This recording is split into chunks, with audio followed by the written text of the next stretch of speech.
जब भी साधक ध्यान करता है तब ध्यान की अवस्था में सबसे ज़्यादा विचार साधक के मन मस्तिष्क में आते रहते हैं। अर्थात सामान्य जीवन से बाहरी पारिवारिक सांसारिक सामाजिक जीवन जीने से मुक्त होकर जब हम कुछ मिनट कुछ घंटे ध्यान लगाने का प्रतिदिन प्रयास या अभ्यास करते हैं तब बाहरी पारिवारिक सामाजिक जीवन की अपेक्षा हमारे मन में सबसे ज़्यादा जो विचारों का प्रवाह जारी रहता है वह ध्यान की अवस्था में सबसे ज़्यादा होता है।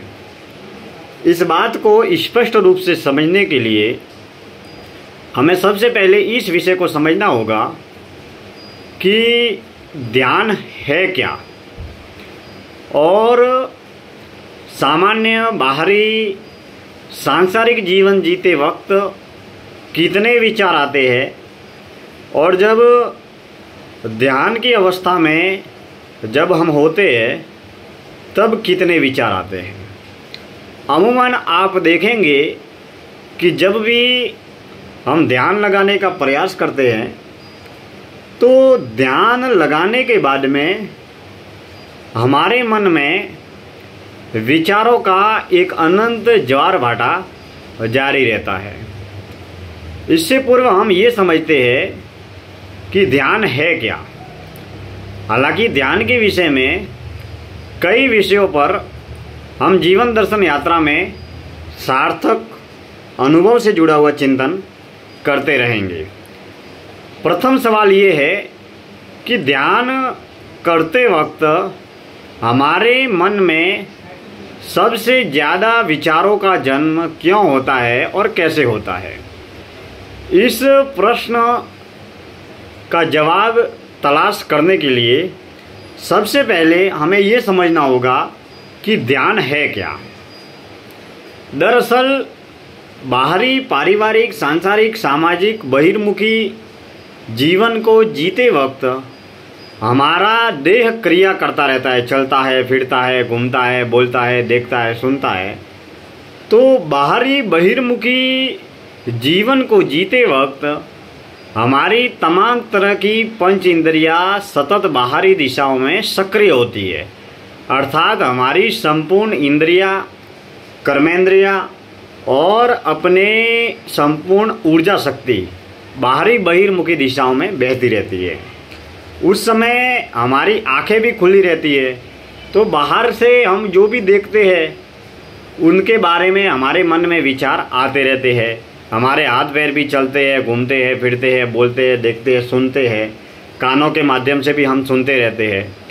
तो पूर्ण रूप से जागृत अवस्था में हम होते हैं, यानी कि घर परिवार समाज के समस्त कार्य, दैनिक कार्य, पारिवारिक कार्य, सामाजिक कार्य हमें करने होते हैं। तब हम देह भी क्रिया कर रहा होता है, मन भी क्रिया कर रहा होता है, बुद्धि दिल दिमाग देह संपूर्ण तरीके की अपनी अपनी क्रियाएं जारी होती है। तो उस समय क्या होता है कि हम जो देखते हैं, सुनते हैं, बोलते हैं, पढ़ते हैं, उनके बारे में विचार आते रहते हैं, जाते रहते हैं, आते रहते हैं, जाते रहते हैं। तो समय के साथ में देह क्रिया भी करता रहता है और क्रिया या कर्म करने के साथ साथ में हमारे मन में विचार भी चलते रहते हैं। यह तो हो गई बाहरी पारिवारिक सांसारिक सामाजिक जीवन जीने की प्रक्रिया। अब जब हम सुबह शाम या जब भी हमें समय मिलता है तब हम दैनिक पारिवारिक सामाजिक जीवन में से कुछ समय निकालकर जब हम पालथी मारकर बैठते हैं तो जैसे ही हम सुखासन की स्थिति में आसन लगाकर पालथी मारकर ध्यान लगाने के लिए मान लीजिए बैठ गए, तो जैसे ही हम पालथी मारकर सुखासन की अवस्था में बैठ गए तो उस समय हमारा देह बाहरी क्रियाएं करना बंद कर देता है। चलना फिरना घूमना बोलना वो भी बंद हो गया। फिर सुखासन की स्थिति में कमर सीधी रख के जैसे ही हम ध्यान की अवस्था में बैठते हैं वैसे ही हम ध्यान की अवस्था में अपनी आंखें भी बंद कर देते हैं। अर्थात आंखें बंद कर दी तो हमारा बाहर देखना भी बंद हो गया, और आसन पर बैठ गए तो कहीं पर जाना आना, घूमना फिरना, चलना बोलना, ये सब बंद हो गया। अब जब भी हम ध्यान करते हैं तो भरे बाजार में बैठकर तो कोई ध्यान करते नहीं है, हम घर में करते हैं या ध्यान कक्ष में करते हैं या साधना कक्ष में करते हैं, तो वहाँ पर शांत और एकांत वातावरण होता है। वहाँ इतना भीड़ नहीं होता, मेला नहीं होता, बाजार नहीं होता, तो इतना कोई भारी मात्रा में शोरगुल या कोलाहल भी नहीं होता। तो उस समय हम अन्य तरीके की आवाज़ें भी नहीं सुनते हैं, यानी कि न तो लोगों से मिलते हैं, न लोग हमें मिलते हैं, न हम मोबाइल चला रहे होते हैं, न टीवी देख रहे होते हैं, और न व्यापार का या परिवार का कोई कार्य कर रहे होते हैं। तो मेरे कहने का तात्पर्य ये है कि देह क्रिया करना बंद हो गया, फिर आंखों से देखना बंद हो गया, फिर कानों से सुनना बंद हो गया, फिर मुंह के जरिए बातचीत करना भी बंद हो गया। तो जब बाहरी क्रियाएं समस्त तरीके की बंद हो गई और हम आसन लगाकर ध्यान की अवस्था में, जितनी भी साधक की अवस्था होती है, 10 मिनट, 15 मिनट, 1 घंटा, 2 घंटा, 3 घंटा, 4 घंटा, जो साधक का नियमित निरंतर जितना भी अभ्यास होता है, तो समस्त बाहरी कर्म क्रियाएं करना हमने बंद कर दिए। लेकिन हमारा मन, बुद्धि, दिल, दिमाग, ये तो हमारे देह के अंदर ही है। तो उस समय क्या होता है कि बिल्कुल हम शांत एकांत अवस्था में होते हैं। तो उस समय हमारे मन में एक नहीं, दो नहीं, दर्जनों अनगिनत विचार आते रहते हैं। अब हम चलना फिरना, घूमना बोलना ये बंद कर सकते हैं, हम आंखें बंद करके देखना भी बंद कर सकते हैं, हम कान भी बंद कर सकते हैं। तो समस्त तरीके की ऐच्छिक क्रियाएं बंद की जा सकती है। लेकिन भला मन का सोचना कैसे बंद होगा?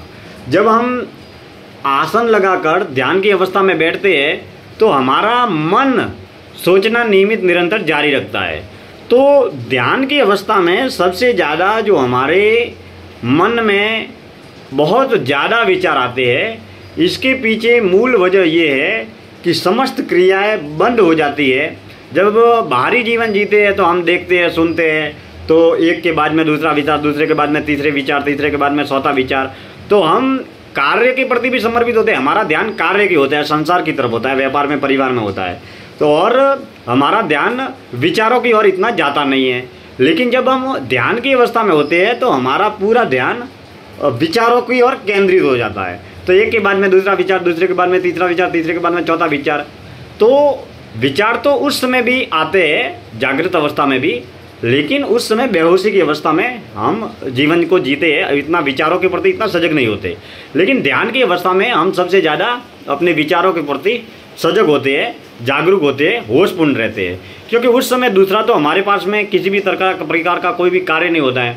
हमारे पास में घर से, परिवार से, विचार से जुड़े हुए कई तरीके के विचार आते जाते रहते हैं।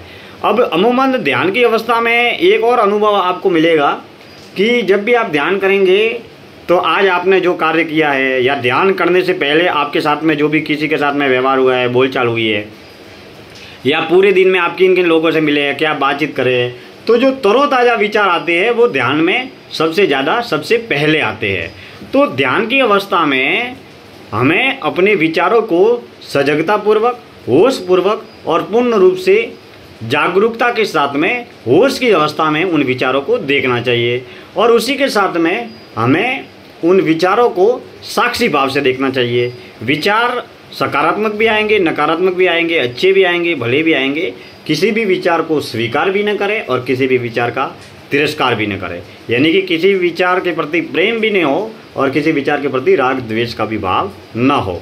जो भी जैसे विचार आते हैं उसे साक्षी भाव से, सहज भाव से देखते रहें। आज की इस जीवन दर्शन यात्रा में इतनी ही बातें दोस्तों। कल हम किसी और नए विषय को लेकर बातचीत करेंगे। आप हमारे YouTube चैनल से जुड़े हैं, इसके लिए तहे दिल से हार्दिक आभार व्यक्त करते हैं। हमारा YouTube चैनल दिनेश्वर माली ऑफिशियल के नाम से है और इस चैनल पर वर्तमान में करीबन 551 वीडियो YouTube पर डाले गए हैं, जिसमें ज्ञान, ध्यान, दर्शन और आध्यात्म से जुड़े हुए तमाम अनुभवों को लेकर एक सार्थक चिंतन है, जिसका नाम है जीवन दर्शन यात्रा। कल हम किसी और नए विषय को लेकर बातचीत करेंगे और जिसका विषय होगा मौत, ध्यान और नींद में क्या क्या अंतर है और क्या क्या समानता है। दिल से शुक्रिया दोस्तों, आप हमारे YouTube चैनल से जुड़े रहे और हमारे चैनल को सब्सक्राइब भी जरूर करें।